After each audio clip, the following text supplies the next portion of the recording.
안녕하세요. 스타 글쓰기센터 심원 소장입니다. 지난 영상에서 7월부터 시작하는 2학기 사고력 글쓰기 수업에 관해서 개괄적으로 설명을 드렸습니다.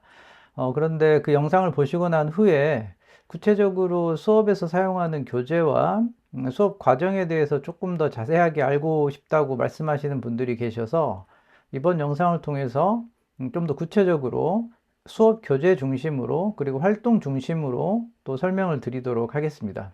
저번에 말씀드렸듯이 사고력 글쓰기 수업은 기본적으로 언어 사고력 역량평가, 그리고 해설 및 채점, 그리고 개인별 글쓰기 지도, 그리고 주 5일 글쓰기 피드백, 이렇게 네 순서가 반복되면서 수업이 진행됩니다. 학생들이 일단 수업에 오면 40분 정도 언어 사고력 역량평가를 실시를 하고요.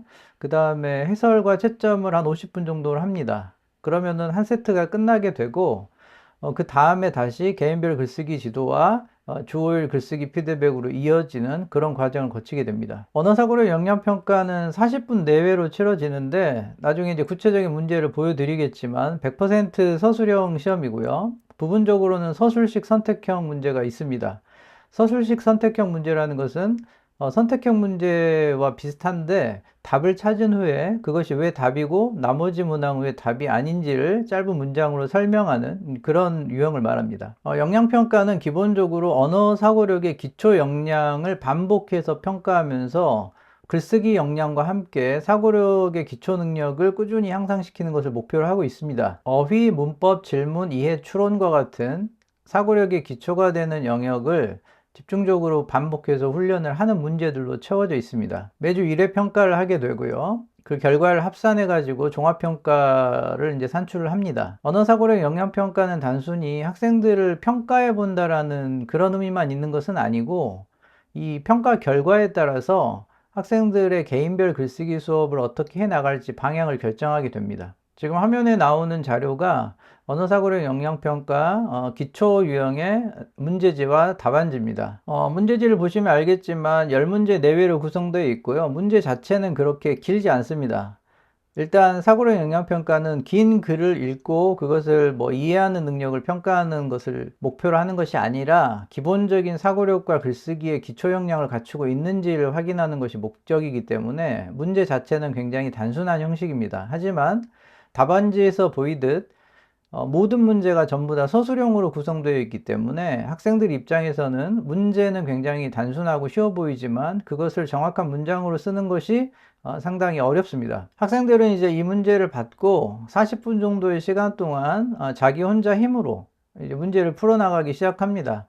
그 과정에서 학생들이 상당히 많은 질문들을 하게 되는데 어떤 경우에는 문제 자체를 이해 못하는 경우도 있고 단어 뜻을 모르는 경우도 있고, 시험을 보는 동안에 학생들의 질문들을 해결해 주면서 시험 감독을 하게 됩니다. 그리고 나서 이제 학생들이 40분이 지나면 제가 학생들의 답안을 촬영을 하는데요.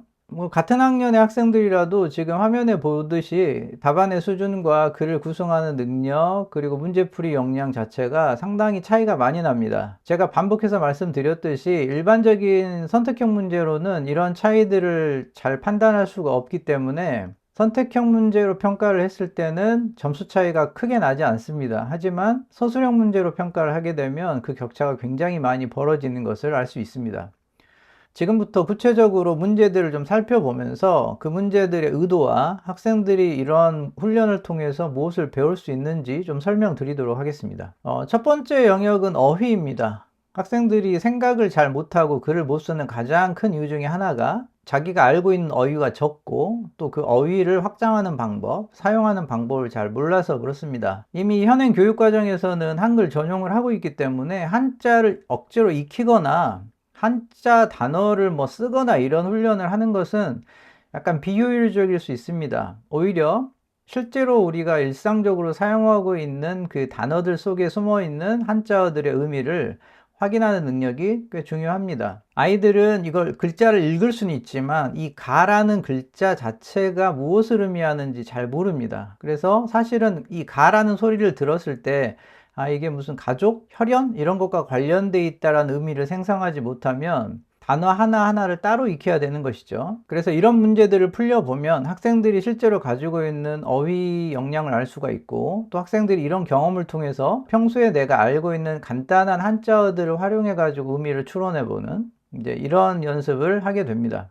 가구, 가족, 가산, 가문의 의미에서 단순히 가짜의 의미뿐만 아니라 뒤에 붙어있는 구, 족, 산, 문 이런 또 새로운 한자어들이 나오니까 이 한자어에 대해서 뜻풀이를 해보고, 또 이런 단어들이 활용된 다른 단어들을 또 떠올려 보는 방식으로 한자어 중심으로 되어 있는 개념어에 좀 익숙해지고 그것을 활용하는 연습을 하게 됩니다. 단순히 뭐 사자성어를 외우거나 뭐 단어를 외우거나 이런 방식보다는 의미의 핵심이 되는 한자어 중심으로 단어들을 확장하는 방식이 제가 경험해 봤을 때는 효과적인 것 같습니다. 다음은 이제 문법과 관련된 것인데, 문법이라고 하면은 보통 뭐 품사라든가 뭐 문장 성분이라든가 이런 것들을 먼저 떠올리기가 쉽습니다. 왜냐하면 저희가 학교에서 문법을 배울 때 그런 식으로 순서대로 이제 배우기 때문인데, 실제로 아이들이 문법을 배우는 가장 좋은 방법은 단어를 활용해서 실제로 문장을 만들어가면서 문장이 만들어지는 원리를 익히는 것입니다. 예를 들어 뭐 생일 선물, 철수, 예쁘다, 가방, 영희, 착하다, 주다 이런 단어를 가지고 조합을 해가지고 문장을 만드는 것이죠. 이 과정에서 학생들은 주어와 서술어라는 개념, 서술어에 따라서 부사어나 목적어가 필요할 수도 있다는 사실을 자연스럽게 터득하게 됩니다. 자연스럽게 터득한다는 것은 실제로 학생들이 서술어, 뭐 주어, 목적어와 같은 그런 문법 용어를 몰라도 어떤 문장이 좀 더 자연스러운 문장인가를 알 수 있다는 뜻이고요. 더 나아가서는 문장에 대한 감각을 키울 수 있다는 겁니다. 그리고 좀 더 욕심을 부린다면 문제에서 보이듯이 조사를 사용할 수 있습니다. 이런 식으로 단서를 달아놨는데 초등학생들은 조사가 뭔지를 모릅니다. 그런데 주어진 단어를 가지고 문장을 만들다 보면은 은, 는, 뭐 이, 가, 을, 늘과 같은 어떤 특수한 요소를 사용해야 된다는 사실을 알게 됩니다. 그리고 그것이 바로 조사다라고 설명하는 방식으로 학생들이 문법을 단순히 시험 보기 위한 어떤 목적으로 배우는 것이 아니라 실제로 문장을 만들어갈 때 어떤 식으로 활용할 수 있는지를 중심으로 문법 학습을 하게 되죠. 또 이제 학생들 입장에서 문법 중에서 가장 까다로운 게 띄어쓰기나 표기법 문제인데, 이것도 사실은 한 번에 하려고 하면 매우 어렵지만 저희가 수업 시간에 끊임없이 고쳐쓰기를 반복하고 있고, 또 주중에도 글쓰기 피드백을 계속 하기 때문에 따로 띄어쓰기를 공부한다든가 맞춤법을 공부한다는 느낌보다는 그냥 자기 글을 고칠 때 기본적으로 자기가 저지르고 있는 오류들을 발견하고 그것을 스스로 해결하는 과정에서 문법을 습득할 수 있도록 그렇게 하고 있습니다. 다음으로 이제 중요한 게 질문하는 훈련인데요. 사실 현행 교육 과정에서 뭐 초등학교든 중학교든 간에 학생들에게 질문하는 역량을 직접적으로 키워주는 그런 교육이 부족합니다. 대체로 학생들은 질문을 하기보다는 질문의 답을 외우는 것을 공부라고 생각하기 때문에 이제 질문을 해보라고 하면은 사실 잘 못하는 경우가 많은데, 지금 화면에 보이는 문제에서는 아래 글을 읽고 할 수 있는 깊은 질문을 5개 쓰라고 요구하고 있죠. 제가 저번에 보여드렸던 경기과학고 입학 문제에서도 이런 비슷한 문제가 나온 적이 있었는데요. 이야기는 매우 단순합니다. 거북이가 매일 학교에 가는 길에 앉아서 쉬는 의자가 망가졌는데 아무도 그걸 고치지 않는 상황을 보여준 거죠. 그리고 여기에 대해서 이제 깊은 질문을 하라고 얘기를 했는데, 당연히 학생들은 깊은 질문이 처음에는 뭔지 모릅니다. 그래서 질문을 하다 보면 대부분의 학생들이 하는 질문이 굉장히 얕은 질문을 하게 되죠. 그래서 이제 학생들의 답안을 놓고 질문하는 방법을 배웁니다. 깊은 질문과 얕은 질문을 구분하는 방법을 배우고요. 점차 질문을 조금 더 그럴듯한 질문, 의미 있는 질문을 하는 방법을 찾게 되죠. 이건 약간 여담이긴 한데 학부모님들께서 너무 잘 아시겠지만 앞으로 우리 애들이 살아갈 시대는 인공지능이 뭐 눈부시게 발전할 수밖에 없고 인공지능과 함께 살아가야 되는 상황입니다. 그런 상황에서 가장 중요하게 여겨지는 능력은 답을 찾는 능력이 아니고요. 답은 어차피 인공지능이 찾게 되고 질문을 만들고 그리고 문제를 정의하는 능력이 필요합니다. 그러기 위해서는 질문을 굉장히 깊게 할 수 있어야 된다는 거죠. 평소에 아이가 하는 질문의 수준이고 그 학생의 사고력의 수준이라고 보면 됩니다. 그런데 아이들은 지금까지 질문하는 방법을 제대로 배워본 적이 없기 때문에 질문하는 연습을 꾸준히 하고 또 평소에도 끊임없이 질문을 요구하는 그런 방식의 수업으로 학생들이 자기 힘으로 생각하는 훈련을 하게 그렇게 계속 유도하고 있습니다. 아이들이 이런 경험을 통해서 배우는 것은 단순히 질문을 위해서 질문이 필요하다는 게 아니라 내가 질문을 해야만 글을 쓸 수 있다는 것, 그리고 내가 질문을 해야만 생각을 해나갈 수 있다는 걸 깨닫는 겁니다. 그래서 이 문제 같은 경우에도 앞에서 했던 질문들을 바탕으로 이제 이야기를 이어서 한 편의 글을 쓰는 연습을 하는 것인데, 재밌는 게 깊은 질문을 많이 하는 학생일수록 이야기를 더 많이 씁니다. 그리고 더 재밌는 이야기를 씁니다. 가능하면 글쓰기 수업에서는 얘가 어느 정도까지 질문을 할 수 있는가, 이제 이런 것들을 좀 키워주려고 노력을 하고 있습니다. 그래서 예시 질문들 이제 보여주고요. 수업 시간에 또 학생들이 했던 질문들을 이렇게 들어보면서 또 어떻게 저런 질문을 할 수 있는가 연습을 하는 거죠. 근데 이것도 몇 번 하다 보면은 아이들이 금방 잘 합니다. 안 해봤기 때문에 못하는 것이지 인간은 다 질문하는 힘을 가지고 있기 때문에 그 질문할 수 있는 기회, 그리고 질문하는 방법에 대해서 가이드만 잘 해주면 이제 자기 힘으로 생각하고 질문하는 그런 역량을 키울 수가 있습니다. 다음으로 이제 이해인데요. 사실은 이해라고 하면 문해력을 말하는 겁니다. 주어진 글과 자료를 자기 힘으로 이제 해석해내는 능력인데, 사실 이해를 잘하기 위해서는 문법, 질문, 어휘 이 세 가지가 다 갖춰져 있어야 됩니다. 거기에다가 논리라든가 구성과 같은 능력도 필요합니다. 그래서 실제 문제에서는 긴 글이 아니라 5개에서 10개 정도 되는 문장으로 구성된 한 문단만 줍니다. 그리고 학생들에게 그 글 안에서 중심 문장과 뒷받침 문장을 찾아서 기본적으로 3문장으로 된 구성을 하는 연습을 시키죠. 단순한 구조에서 최소한의 문장을 가지고 생각을 정리하는 훈련을 계속 하게 되고요. 수업 시간에만 이걸 하는 것이 좀 부족하기 때문에 학생들에게 주중에 개인별 비문학 문제집 통해서 요약문 올리는 과제를 주고 있습니다. 긴 글을 짧게 줄이고 중심 문장과 뒷받침 문장을 구분하고 정확한 문장으로 정확한 어휘를 사용해서 문단을 구성하는 훈련을 반복하는 과정에서 가장 중요한 한 덩어리의 생각이 어떻게 발전할 수 있는지를 이제 깨닫게 되는 것이죠. 예전의 사람들, 조선시대 이제 사람들은 이것을 물리가 트인다고 말하는 것이죠. 글을 보는 감각이 생긴다라고 이제 보시면 되겠습니다. 추론 역량을 키우기 위해서 이제 여러 가지 문제들을 활용하고 있습니다. 지금 화면에 보이는 문제는 초등학교 4학년 수준의 단순한 규칙 찾기 문제입니다. 수리적 추론은 이미 수학 공부를 하는 과정에서 깊게 배우고 있기 때문에 저희가 글쓰기 시간에 이런 수리적 추리를 하는 이유는 이런 추론의 결과를 정확한 문장으로 설명할 수 있는가를 보기 위해서입니다. 따라서 추론 자체는 어렵지 않습니다. 사고력 역량 평가에서 보는 추론 문제는 이렇게 좀 단순한 형식들이고요. 이제 개인별 지도로 넘어갔을 때는 이해와 적용이 결합되어 있는 여러 가지 문제 형태들을 풀게 됩니다. 그거는 좀 이따가 설명드리도록 하겠습니다.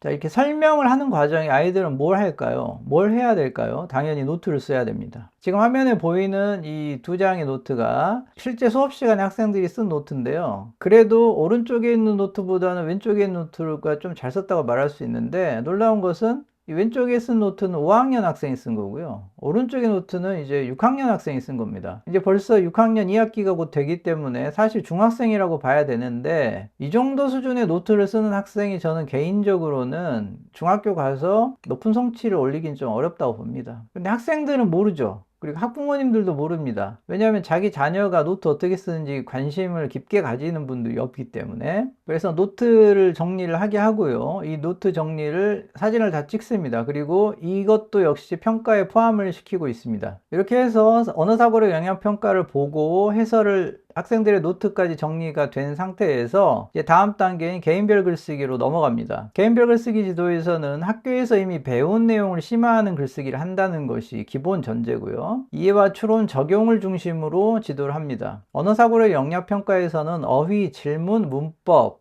그리고 간단한 이해와 추론만을 했기 때문에 이제 개인별 글쓰기 시간에는 조금 더 이제 심화된, 분량도 좀 길어지고요. 생각할 것도 좀 많아지는 그런 개인별 문제를 통해서 사고력과 글쓰기 역량을 키우게 됩니다. 학부모님들의 이해를 돕기 위해서 개인별 글쓰기 지도 시간에 사용되는 교재를 좀 보여드릴 텐데요. 먼저 국어 교재를 보여드리겠습니다. 국어 교과를 활용한 글쓰기는 기본적으로 문학을 중심으로 진행이 됩니다. 저희가 개인별 과제로 비문학 문제집 요약하기 과제가 나가기 때문에 국어교과에서는 이제 비문학 말고 문학을 중심으로 다루게 되는데요. 이 문제 같은 경우에는 글감이 무엇이고 주제가 무엇인지에 대해서 설명하는 두 개의 글을 주고요. 그 다음에 문학작품 짧은 시를 두 편을 줬습니다. 그리고 각각의 시에서 글감이 뭐고 주제가 뭔지를 설명하는 글쓰기를 하게 되죠. 기본적으로 학생들이 글을 잘 못 쓰기 때문에 많은 분량을 쓰기보다는 굉장히 짧은 분량을 정확하게 쓰는 연습을 많이 시킵니다.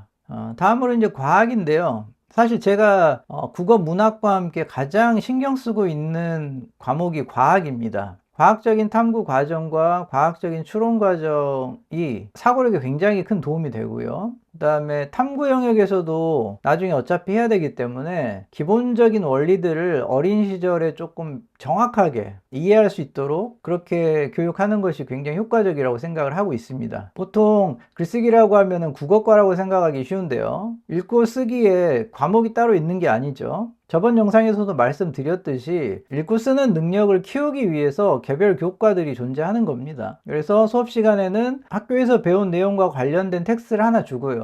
그것에 관한 사실적 이해를 평가하고 실제 실험 사례라든가 과학적인 현상에 이론을 적용하는 훈련을 계속 반복해서 하죠. 학생들 중에는 학교에서는 이해하지 못했거나 흥미가 없었던 내용이었는데 글쓰기를 통해서 이해가 되거나 혹은 흥미를 갖는 경우도 꽤 많이 있었습니다. 그리고 초등학교 저학년인데도 이 원리를 깨우치면 중등과정 이야기를 해도 금방 알아듣는 경우도 되게 많습니다. 마지막으로 이제 사회교과 텍스트를 하나 보여드릴 텐데요. 사회는 학생들 입장에서는 완전히 암기 과목이라고 생각하기가 쉬운데 학교 시험을 잘 보기 위해서는 암기를 해야 됩니다. 그러나 글쓰기 과정에서는 암기가 필요 없죠. 더 중요한 것은 내가 알고 있는 지식이 과연 우리가 살고 있는 사회와 어떤 관련이 있는가. 사회 교과목을 배우는 목표가 잡다한 지식과 정보를 얻기 위한 것은 아니기 때문에 실제로 글쓰기는 당연히 조금 더 적극적으로 사회교과에서 얻는 지식과 정보를 우리 삶에 좀 연결해서 생각해보는 그런 훈련을 많이 하게 되는데요. 이 문제 같은 경우에는 지도에서 표기된 면적과 실제 그 나라의 면적이 같지 않다는 것, 왜곡이 생긴다는 정보를 주고요. 즉 지도가 우리가 세상을 바라보는 이 관점을 바꾼다는 그런 내용이 담긴 글입니다. 이제 그 글에 대한 사실적 확인 문제를 푸는데 사실 확인 문제도 일반적인 선택형 문제하고는 좀 다르게 구성을 했습니다. 보시면 알겠지만 선택지가 참인지 거짓인지를 먼저 판단을 하고 그 판단의 근거가 되는 문장 번호를 쓰게 합니다. 단순히 답만 찾는 것이 아니라 선택형 문제라 하더라도 그 답의 근거가 무엇인지를 확인하게 하고 그 근거와 선택지의 연결관계를 추론하는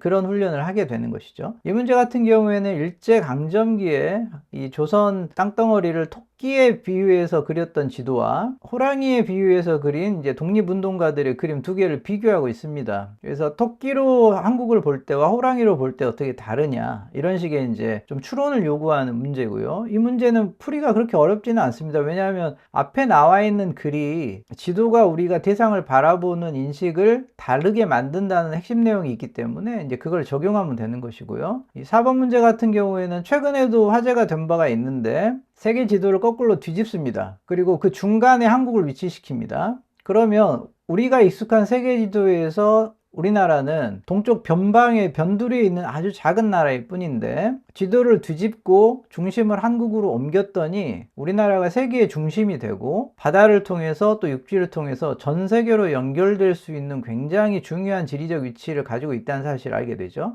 물론 학교에서도 이런 내용을 어느 정도 배우긴 합니다. 그것을 이렇게 글로 완성해서 쓰는 연습은 잘 하지 못하죠. 이게 사회교과 중에서도 이제 지리교과에 해당되는 것인데 지리라고 하면은 굉장히 외울 게 많고 재미도 없는 뭐 그런 암기 과목이라는 생각을 하기 쉽지만 이런 읽기와 쓰기 과정을 통해서 학생들은 왜 내가 지리에 대해서 배워야 되는가? 지리를 잘 아는 것이 왜 중요한가? 좀 더 구체적으로는 지도를 만든다는 행위가 어떤 의미가 있는가 뭐 이런 생각까지 해볼 수 있는 것이죠. 또 당연히 그런 생각을 하는 학생들이 더 깊게 생각하는 것이고요. 이렇게 국어 문학 뭐 과학, 사회 이런 전 과목에 걸쳐서 학생들이 학교에서 이미 배웠지만 심화하지 못한 지점을 찾아서 자기 힘으로 문제를 해결하는 연습을 하는 것이 개인별 글쓰기 수업의 핵심입니다. 자, 이렇게 이제 개인별 지도까지 끝나면 다음으로 이제 주 5일 글쓰기 피드백이 시작됩니다. 수업 시간에 쓴 글은 전부 다시 써야 되고요. 개인별 비문학 문제집을 요약하는 그런 과제가 있습니다. 학생 수준에 맞는 비문학 문제집을 선정을 해주고 하루에 한 지문 정도씩 문제를 풀게 하고 요약문을 작성해서 올리게 합니다. 그리고 개인별로 독서록 작성하는 과제가 있고요. 이렇게 주 5일 동안 날마다 꾸준히 하루에 30분 정도씩 쓰고 다음 시간에 오면 다시 언어사고력 영양평가를 보고 해설 강의를 들으면서 노트를 쓰고 그 다음에 개인별 글쓰기 지도를 받습니다. 이것이 무한 반복된다고 생각하시면 됩니다. 그리고 마지막으로 이제 성적평가와 보상에 대해서 말씀드릴 텐데요. 이제 종합성적평가는 한 달에 한 번 정도 하게 되는데요. 일단 언어사고력 영역평가 점수를 반영하고요. 그 다음에 노트 테이킹 하는 점수를 반영하고 그 다음에 글쓰기 피드백을 얼마나 성실하게 수행하고 있는지 평가를 종합적으로 반영을 해서 상품권을 주기도 하고 때로는 뭐 상금을 주기도 하는데요. 성적평가와 보상의 핵심은 사실은 실력이 뛰어나지 않아도 꾸준히 노력하고 실력을 키우려는 학생에게 더 많은 보상을 하는 것입니다. 글쓰기 습관을 만들 수 있다면, 그리고 또 글쓰기에 흥미를 느끼기만 한다면 사실 공부의 반 이상은 해결했다고 볼 수도 있습니다. 그래서 초기에는 굉장히 글쓰기 습관 만드는 게 중요한데 잘하는 학생은 굉장히 잘하지만 또 그렇지 않은 학생들도 있기 때문에 가정에서도 초반에는 조금 더 신경을 많이 써주시고 그냥 아이가 과제만 하루에 30분 정도 하고 있는지만 체크해 주시면 됩니다.